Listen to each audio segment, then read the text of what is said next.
The scanner console hummed with a soft blue glow as Senior Officer Tylan pressed her four-fingered hand against the display screen, her silver eyes narrowing at the readings that scrolled before her like a river of impossible data. She had served aboard the Velthary Dominion scout vessel, Whisper of Stars, for 37 cycles. And in all that time, she had never seen her equipment behave this way. Run the diagnostic sequence again, she whispered to herself, her voice barely audible over the gentle thrumming of the ship's engines. The Velthary were an ancient race, their civilization spanning more than 12,000 years across the galaxy, and they had cataloged over 400 intelligent species during their long journey through the stars. They had seen wonders beyond imagination, and horrors that would break lesser minds. They had watched empires rise and fall like waves upon a cosmic shore. But the readings coming from the remote yellow star in the Orion Spur were unlike anything in their vast archives. Fleet Commander Vorath entered the observation deck with the quiet grace of his kind, his tall frame casting a long shadow across the gleaming floor. His scales shimmered with the deep purple hue that marked him as a veteran of countless expeditions, and the medals adorning his chest spoke of a lifetime spent pushing the boundaries of known space. "What troubles you, Tylan?" he asked, his voice carrying the weight of 200 years of experience. She turned to face him, and he noticed immediately that her usually calm demeanor had cracked, revealing something he had rarely seen in her expression. "Fear, Commander. We detected radio emissions from this system 3 cycles ago," she began, her words tumbling out faster than usual. "We assumed they were natural phenomena at first. Perhaps some unusual stellar activity or the echo of a long-dead civilization's final broadcast." Vorath moved closer to the console, his eyes scanning the data with practiced efficiency. "And now? Now we have confirmed the presence of vessels, Commander. Artificial constructs moving through the inner system with purpose and coordination." This news alone would have been significant enough to warrant a full report to the Dominion Council. The discovery of a new spacefaring species was always a momentous occasion, a chance to expand the great catalog of galactic life and perhaps forge new alliances. But Tylan's fear suggested something far more troubling. "Show me," Vorath commanded. She manipulated the controls, and the main holographic display flickered to life, projecting a 3-dimensional image of the star system before them. Small markers indicated the positions of various objects, planets, moons, asteroid fields, and there, orbiting the third planet from the sun, a cluster of artificial signatures that made Vorath's breath catch in his throat. "Magnify the largest contact," he ordered. The image zoomed in, revealing a vessel of crude but undeniable power. It was massive by any standard, a floating fortress of gray metal and sharp angles that seemed to reject the elegant curves favored by most spacefaring civilizations. "The inhabitants of this system call it a carrier," Tylan explained, her voice trembling slightly. "Our linguistic algorithms have been processing their unencrypted communications, and we have learned much about them in the past few hours." "They do not encrypt their transmissions?" Vorath asked, surprised by such apparent carelessness. "They do, Commander, but their encryption is primitive by our standards, easily decoded by even our basic systems." This should have been reassuring. A species with primitive encryption would logically possess primitive technology overall, making them no threat to the mighty Velthary Dominion. But the scanner readings told a very different story. "I ordered a full deep scan of that carrier," Tylan continued. "I wanted to understand what we were dealing with before making any recommendations." She paused, her hands shaking as she called up the results.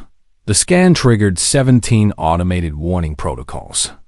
"Commander, 17 protocols that have not activated in over 3,000 years." Vorath felt a chill run down his spine despite the carefully regulated temperature of the observation deck. Those protocols had been designed by the ancient founders of the Dominion. Brilliant minds who had witnessed the worst the galaxy had to offer and created safeguards to protect future generations from similar horrors. Which protocols? He demanded. All 17 Class Omega threat indicators. Commander, the words hung in the air like a death sentence. Class Omega was reserved for extinction-level threats. Species or phenomena capable of destroying entire civilizations in all of recorded Velthra history. Only 3 entities had ever triggered even a single Class Omega indicator. These primitive creatures from an unremarkable yellow star had triggered all 17. That is impossible, Vorath said. Though his voice lacked conviction, look at their technology. It is crude and underdeveloped compared to ours. How could they possibly register as a Class Omega threat? That is precisely what terrifies me. Commander, Tylan pulled up a detailed breakdown of the scan results, and as Vorath read through the data, he understood why his most experienced officer was trembling like a newly hatched youngling. The carrier's hull was composed of dense metal alloys. Nothing remarkable there, but the energy readings from its power core were staggering. These creatures had somehow harnessed nuclear fusion, the same reaction that powered stars, and they had contained it within a vessel where thousands of living beings resided. They live alongside their reactors? Vorath asked, his voice barely a whisper. Yes, Commander. And that is not even the most disturbing aspect. She highlighted the weapon systems, and Vorath felt his stomach churn with revulsion.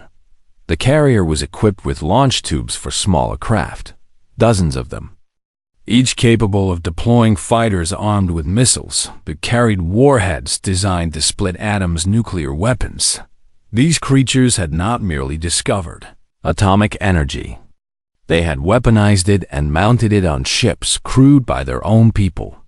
The Corvus, Vorath muttered, invoking the name of a species that had become a cautionary tale among all civilized races. I checked the archives. Commander, Tylan said, confirming his suspicion. The Corvus were the only species to ever display similar characteristics. A willingness to wield weapons of mass destruction while exposing their own kind to such tremendous risk. The Corvus burned themselves to extinction 10,000 years ago. Yes, Commander, but according to these readings, the humans are worse. The word hung in the air between them, heavy with implication. Humans, that was what these creatures called themselves. Such. A simple name for beings who apparently lived without fear beside weapons capable of ending worlds. Vorath stared at the holographic display, watching as tiny dots moved around the carrier with precise coordination. Each dot represented a smaller vessel, and each smaller vessel contained more of these impossible creatures, beings who volunteered to serve aboard. Ships of war, beings who chose to exist mere meters from contained stellar. Fire beings who had looked upon the power of the atom and decided to forge it into weapons of unimaginable destruction. Commander, the ship's communication officer called out from across the deck. We are receiving a transmission from the planet's surface. Vorath turned, his mind still reeling from the scanner data. What kind of transmission? It appears to be a greeting, sir. Mathematical sequences, followed by what our systems believe is music, and then a message in their primary language. Can you translate it? Already done, Commander. The officer's face had gone pale, her scales fading to a sickly gray. They are welcoming us, sir. They detected our presence, and they are inviting us to make contact. They say they come in peace.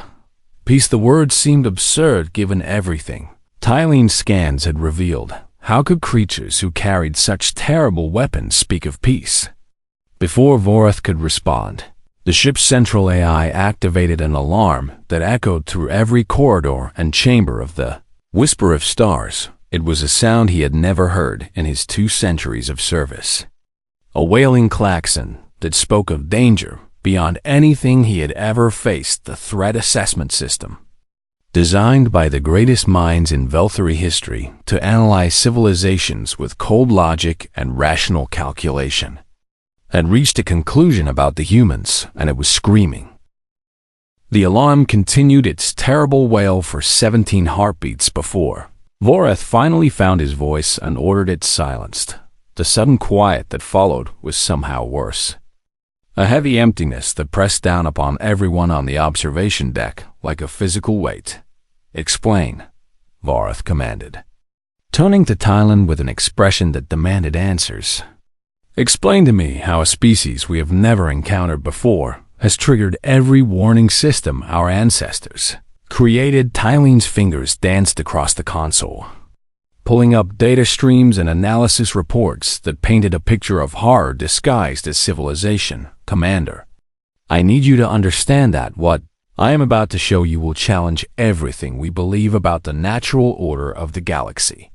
She took a deep breath, steadying herself before continuing. "The humans evolved on the third planet of this system, a world they call Earth, and their evolutionary history is unlike anything in our databases."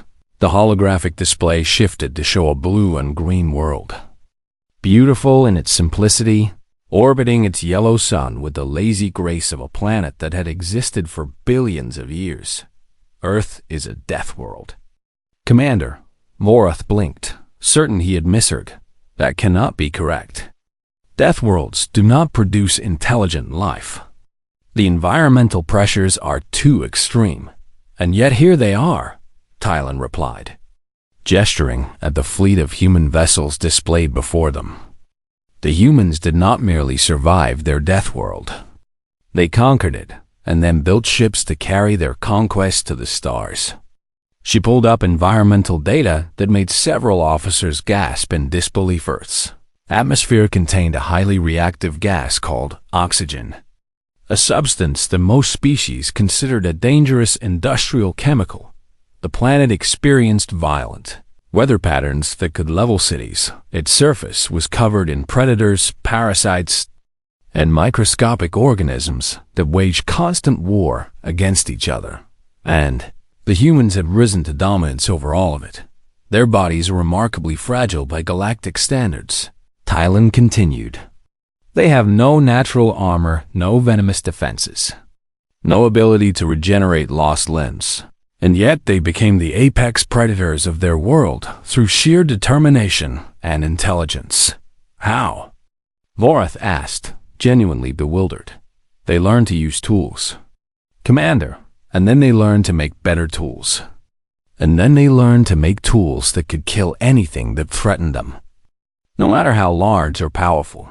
She pulled up images from human history, and the officers watched in stunned silence. As the story unfolded before them, humans hunting creatures 10 times their size with nothing but sharpened sticks, humans building structures to shelter themselves from their planet's murderous weather, humans developing agriculture to feed populations that grew larger with each passing generation, and then, inevitably, humans turning their remarkable ingenuity toward the task of killing each other. "They call it war," Tylan said softly.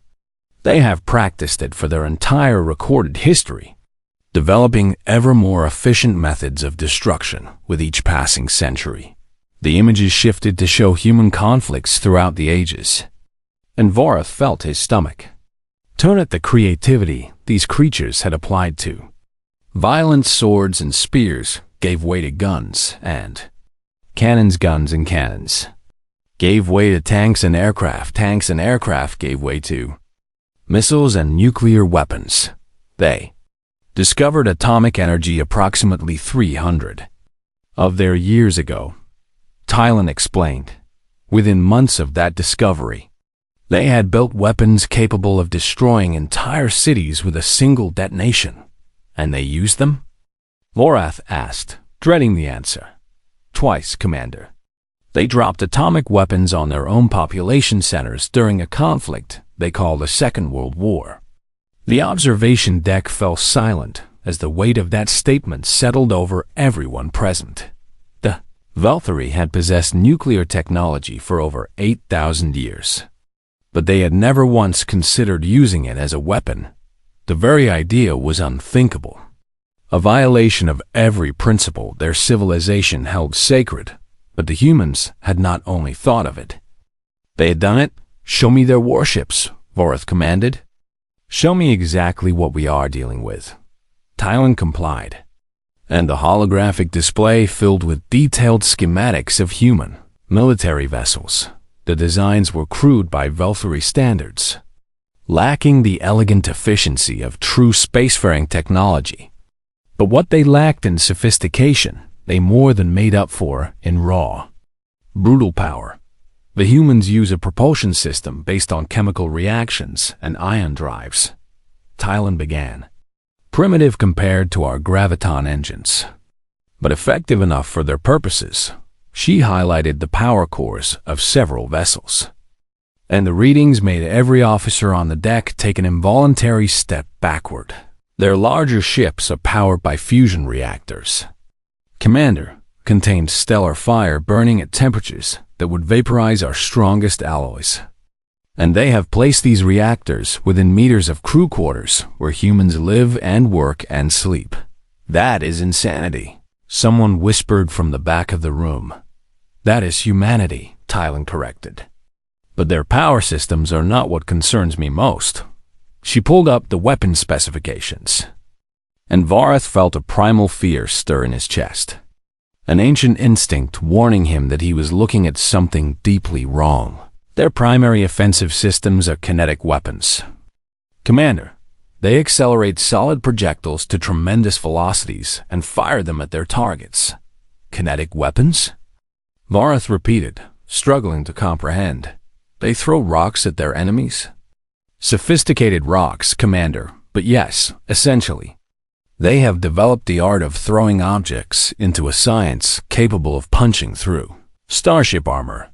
The display showed simulations of human weapons in action. Metal slugs crossing vast distances in seconds before slamming into targets with enough force to crack a small moon. They also employ missiles equipped with fusion warheads. Tylan continued. Weapons that can reduce a city to ash in the blink of an eye. And they carry dozens of these weapons on every combat vessel. Vorath shook his head slowly, struggling to reconcile what he was seeing with his understanding of how civilizations developed. Why would any species build such things? He asked, why would they create weapons capable of destroying themselves along with their enemies? Because they are not afraid, Commander. The voice came from the far side of the observation deck, where the ship's historian, an elderly Valkyrie named Cerise, had been quietly reviewing the data on her personal console. She rose from her seat and approached the main display, her movements slow with age, but her eyes sharp with understanding. I have spent my life studying the rise and fall of civilizations across the galaxy, she said. And in all my research, I have encountered only one other species that displayed the characteristics we are seeing here. The Corvith, Vorath said. Yes, Commander, the Corvith, a race so consumed by violence that they eventually turned their weapons upon themselves and burned their entire civilization to extinction. Cerise manipulated the display, pulling up ancient records that had not been accessed in millennia. But there is a crucial difference between the Corvith and the humans. She overlaid the scanner data from the human fleet with historical records from the Corvith, and the comparison made everyone in the room catch their breath. The Corvith, at their peak, never achieved readings this severe. Commander, whatever these humans are, they have surpassed the most violent species in galactic history. Vorath stared at the data, his mind racing through possibilities and finding none of them comforting. And yet they sent us a message of peace. He said slowly. Yes, Cerise agreed, her voice carrying a weight that made everyone lean closer. Which means either they are lying or they are telling the truth. And I am genuinely uncertain which possibility frightens me more. Admiral Catherine Okonkwo stood on the bridge of the USS Theodore Roosevelt, her hands clasped behind her back as she stared at the main view screen with an expression that betrayed none of the excitement churning in her chest. 53 years old, with close-cropped gray hair and skin the color of rich earth. She had served in the United Earth Federation Navy for over 3 decades. She had commanded vessels through asteroid fields and solar storms, had navigated the treacherous politics of a unified Earth, still learning to work as one species, and had trained her entire career for a moment that most people believed would never come. First contact with an alien civilization. Admiral, a communications officer, called out, his voice tight with barely contained excitement. "We have confirmed the vessel's position. It is holding steady at the edge of the solar system, approximately 40 astronomical units from Earth. Have they responded to our transmission?" Okonkwo asked. "Yes, ma'am. They are requesting a meeting.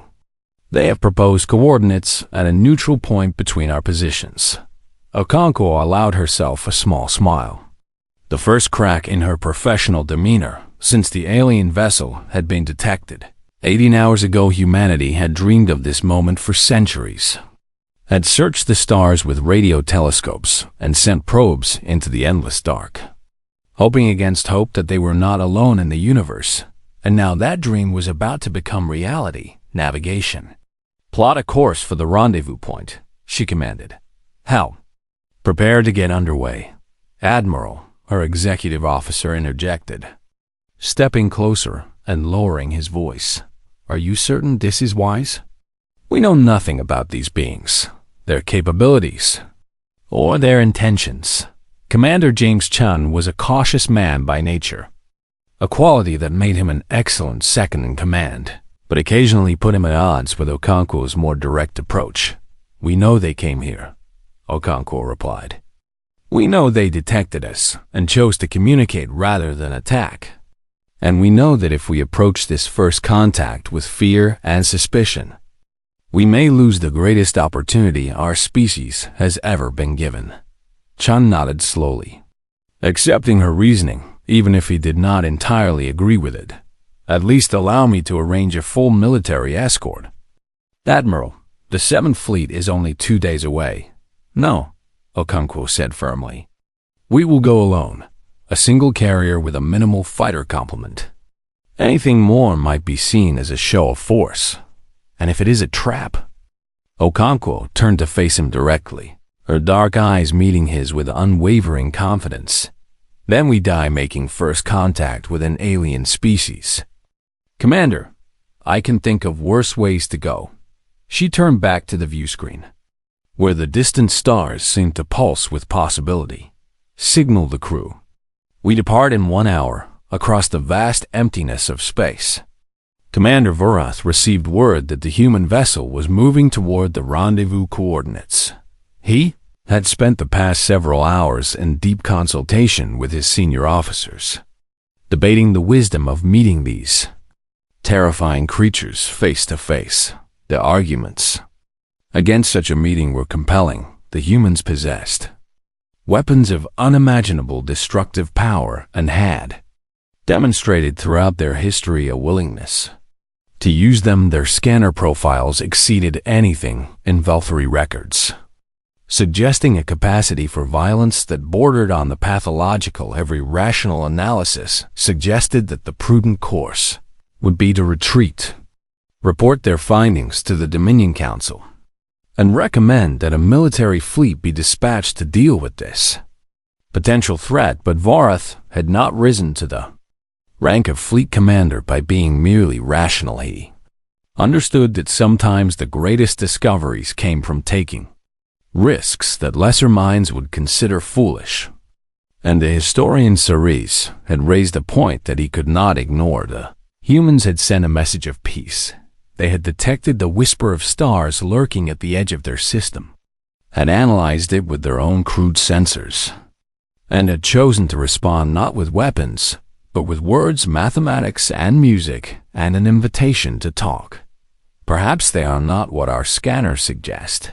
Vorath mused aloud, standing alone in his private quarters as he stared at a holographic image of the approaching human.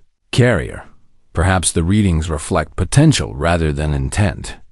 A capacity for violence that they have chosen not to embrace. It was a comforting thought. But Varath was not naive enough to believe it fully. The Velthari had encountered many species over the millennia, and they had learned through bitter experience that the capacity for violence was rarely left unused. Civilizations that could build weapons of mass destruction invariably found reasons to deploy them, either against external enemies or against their own kind.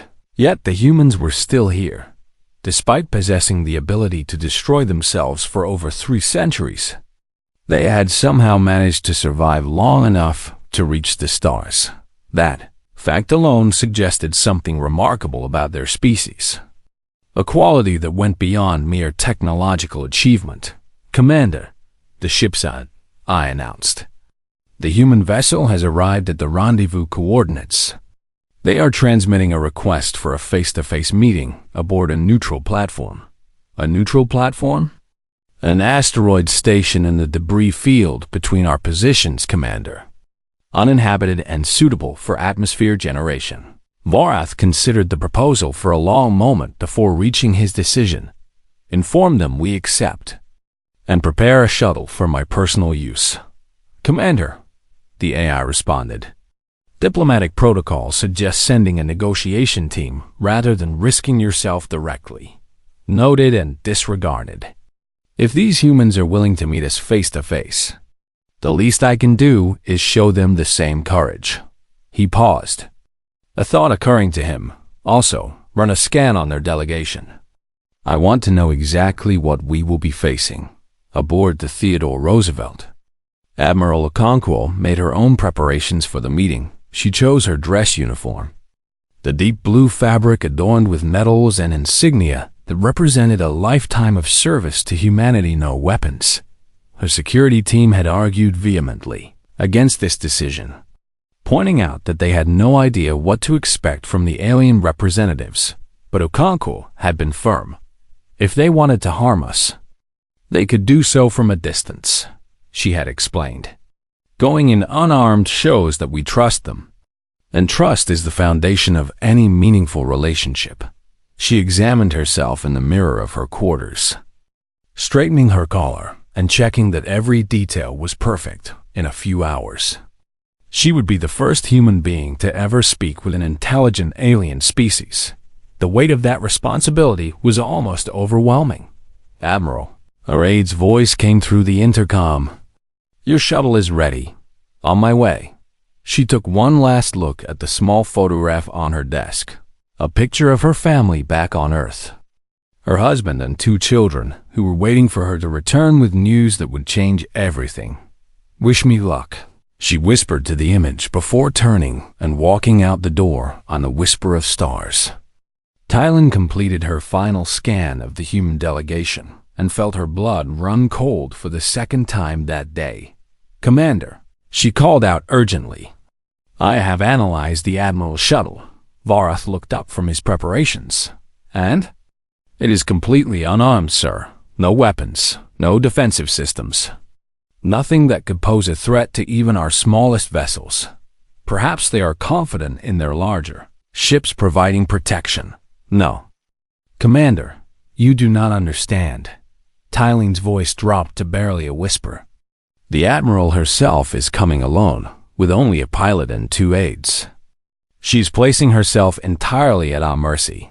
Varath stood in silence, processing this information. The humans possessed weapons capable of destroying worlds, scanners that made their equipment howl with warnings, and ships crewed by beings who volunteered to live beside contained stellar fire. And yet their leader was coming to this meeting completely vulnerable, trusting that the Velthari would not harm her. "They are either completely insane," Varath finally said, echoing Tylene's earlier sentiment, "or they truly do not know fear." He gathered his ceremonial robes and headed for the shuttle bay, uncertain which possibility he found more unsettling.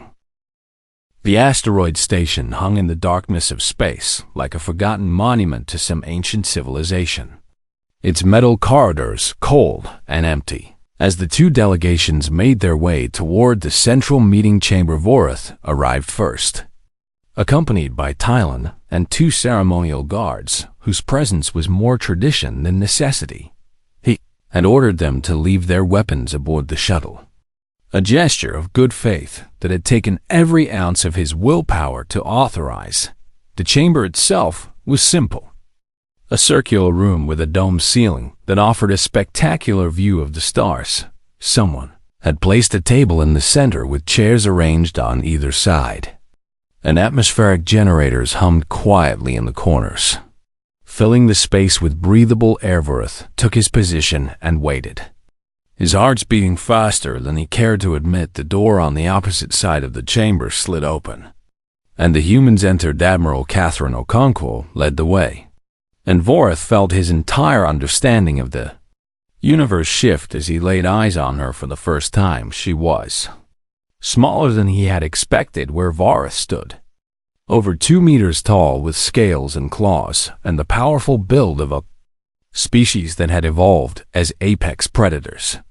The human admiral barely reached his chest. Her skin was soft and unarmored, a rich brown color that reminded him of the fertile soil on his homeworld. Her teeth, visible when she offered a cautious smile, were blunt and flat, designed for grinding plants rather than tearing flesh. She had no claws, no venom glands, no natural weapons of any kind.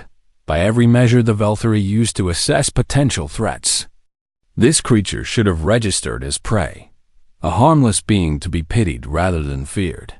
And yet, when her eyes met his, Vorath understood exactly why his scanner systems had screamed in terror. Those eyes, they were positioned at the front of her skull, like all predator species, focused forward with the intensity of a hunter tracking its quarry. Behind them lay an intelligence that burned with fierce determination, a will that had clawed its way up from the mud of a death world and refused to stop climbing. This was a creature that had looked upon a hostile universe and decided to conquer it. Commander Vorath, the Admiral said, her voice carrying across the chamber with surprising strength.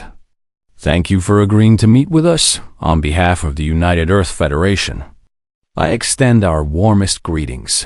Her words were translated instantly by the device clipped to her collar, rendering them in perfect Velthari. Vorath found himself momentarily speechless, struggling to reconcile the gentle greeting with everything he knew about human capabilities.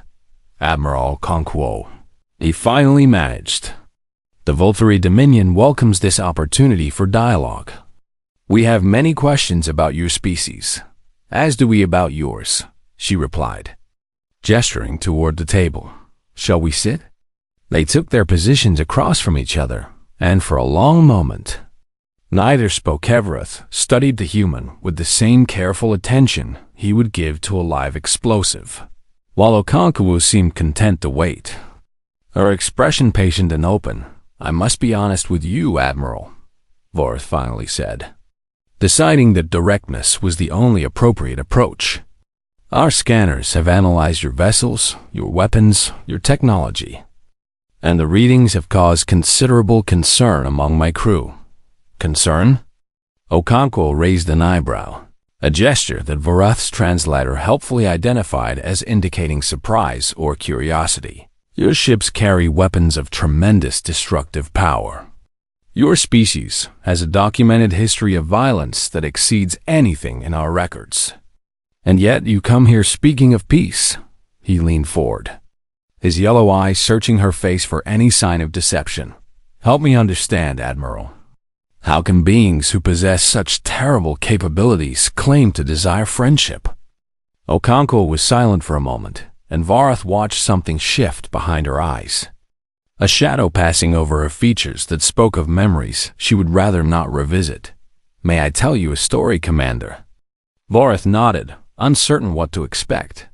300 years ago, my species discovered how to split the atom, she began, her voice taking on a weight that made the air in the chamber feel heavier. It was one of the greatest scientific achievements in our history, a moment that should have marked our ascension to true technological civilization.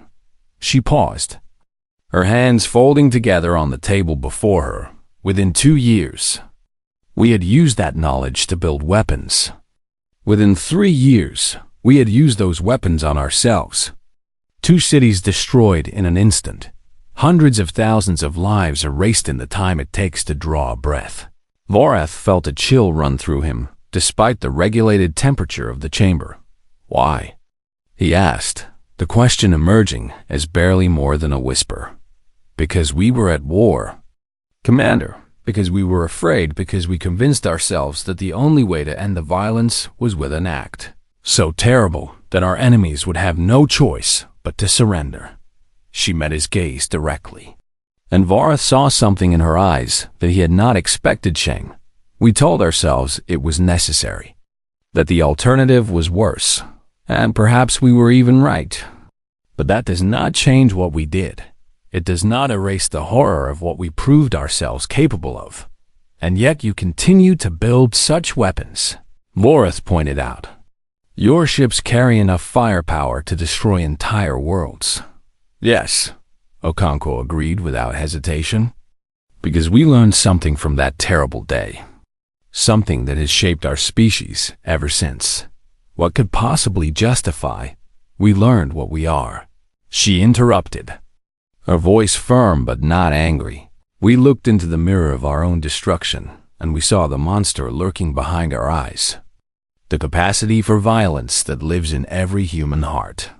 She stood slowly, moving to the observation window where the stars blazed in the eternal darkness. We carry those weapons to remind ourselves. Commander, every time one of our officers looks at a fusion warhead or a kinetic lance, they remember what we are capable of, what we must never become again.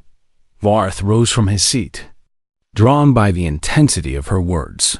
You arm yourselves to remember your own evil? We arm ourselves so that we never forget, she corrected, turning to face him, and so that if darkness ever comes for the innocent, we can meet it with the only language it understands. She stepped closer, and Vorath found himself holding his ground only through sheer force of will. The weapons do not make us monsters. Commander, we were monsters long before we invented nuclear fire. The weapons simply force us to acknowledge the truth about ourselves. And what truth is that? Okonkwo smiled, but there was no joy in the expression. Only a profound sadness that seemed to age her face by decades. That peace is a choice. Commander, not a natural state. Every single day, every single hour. My species chooses not to give in to the violence that comes so easily to us. We choose kindness over cruelty, cooperation over competition, mercy over vengeance. She reached out and placed her small, soft hand on his scaled arm. And Vorath felt a shock run through him at the contact. We are not peaceful because we cannot make war. Commander, we are peaceful because we have seen the alternative. We have tasted the ashes of our own hatred, and we have chosen to be better. Vorath stared down at this fragile creature who carried the weight of her species' sins on her shoulders. And he finally understood what his scanners had been trying to tell him. The humans were not dangerous because of their weapons or their history or their capacity for violence. They were dangerous because they had mastered all of those things. They had looked into the abyss of their own nature and emerged not broken but stronger, forged in the fire of their own potential for destruction into something that might, just might, be worthy of the stars. I think, Vorath said slowly, that I am beginning to understand your species. Admiral, I hope so, she replied, her smile warming slightly. Because we have been waiting our entire existence to find someone to share the universe with. And we would very much like that someone to be you. 5 years passed like water through a river, carrying with them changes that would have seemed impossible when the whisper of stars first detected those crude radio signals from an unremarkable yellow star. The treaty between the Belthry Dominion and the United Earth Federation had been signed within months of that first meeting on the asteroid station. a document that would serve as the foundation for a new era of galactic cooperation. Ambassador Vorath, as he was now known, had traded his military uniform for diplomatic robes, dedicating his life to building bridges between his people and the remarkable species that had emerged from the Orion spur. He had watched with a mixture of pride and lingering unease as humanity took its first steps onto the galactic stage, meeting new civilizations with the same combination of warmth and restrained power that Admiral Okonkwo had demonstrated during their initial encounter. Not all of those meetings went smoothly. The Etheri hive clusters had sealed their borders immediately upon learning of humanity's existence, their collective intelligence processing the same scanner data that had terrified Vorath, and reaching the conclusion that interaction with such a dangerous species was simply too risky. The Moltrithi merchant princes had taken a different approach, dispatching spies and agents to human space in an attempt to learn the secrets behind their terrible weapons, hoping to acquire advantages they could use in their endless commercial wars. The ancient archives of the Corvus had been unsealed for the first time in millennia, scholars poring over the records of that extinct civilization, searching for parallels and warnings about what humanity might become.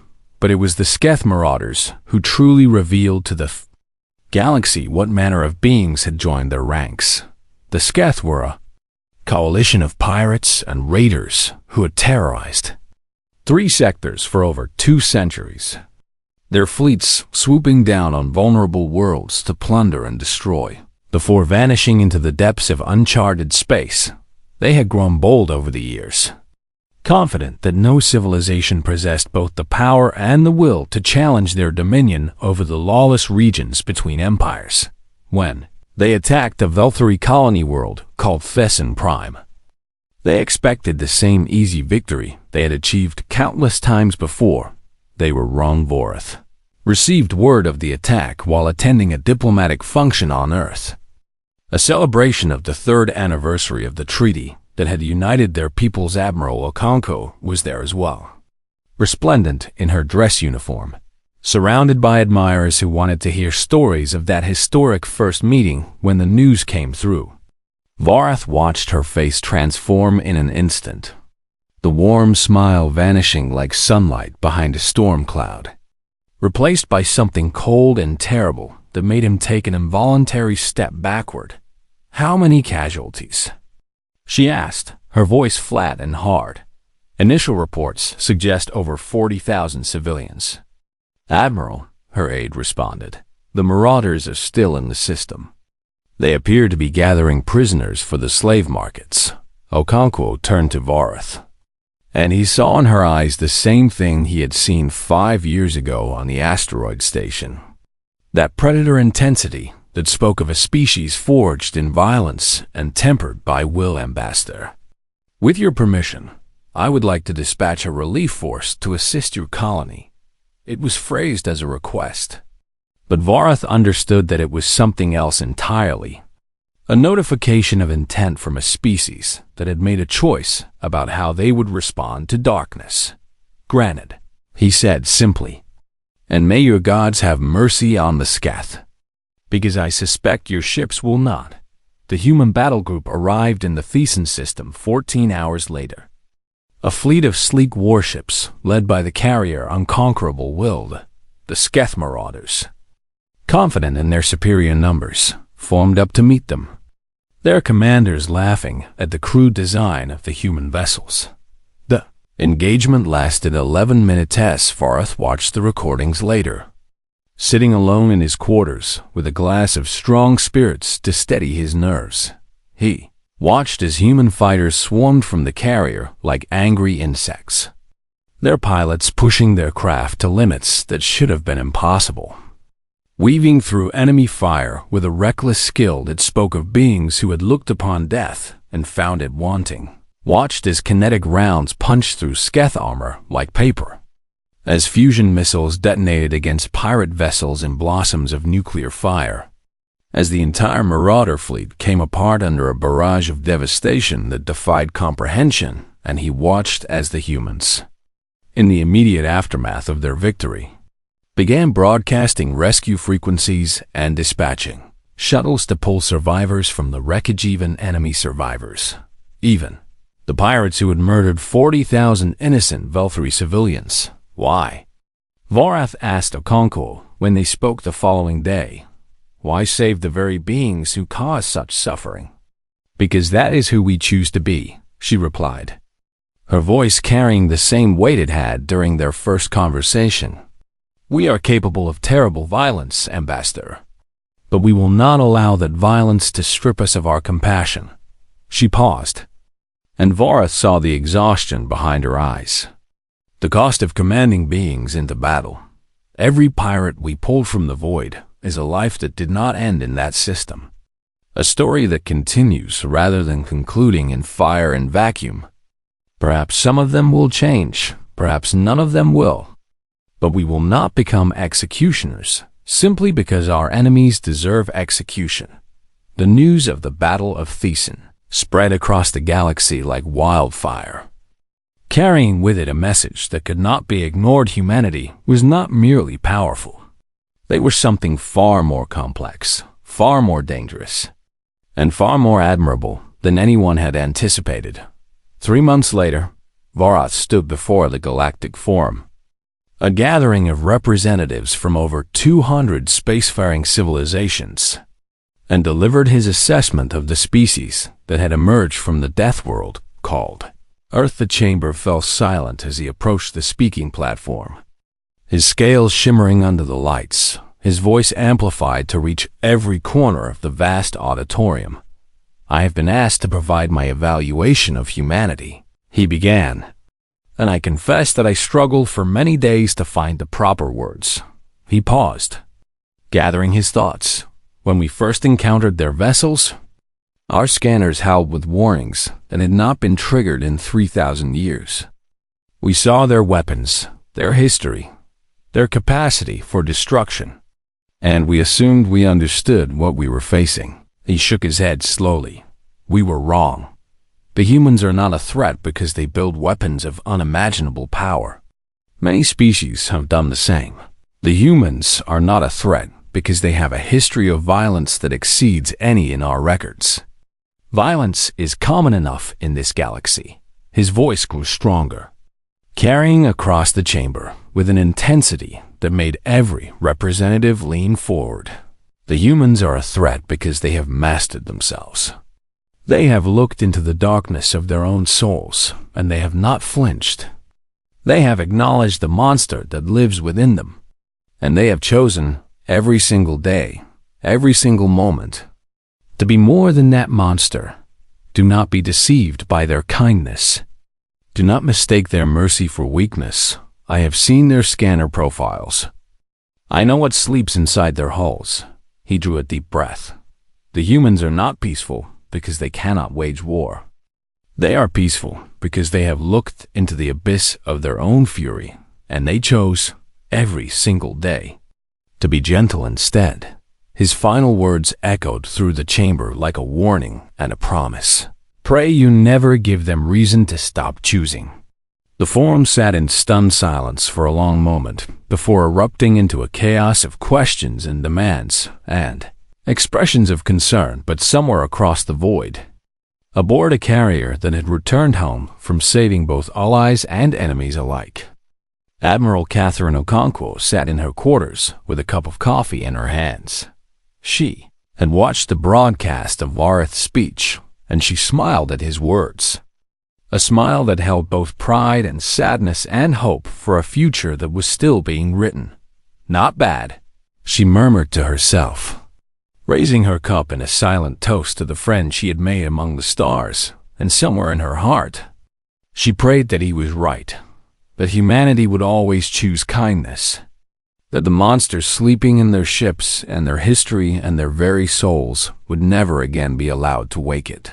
Was a prayer she would carry with her for the rest of her days, and one that humanity would continue to answer, one choice at a time, until the stars themselves grew cold.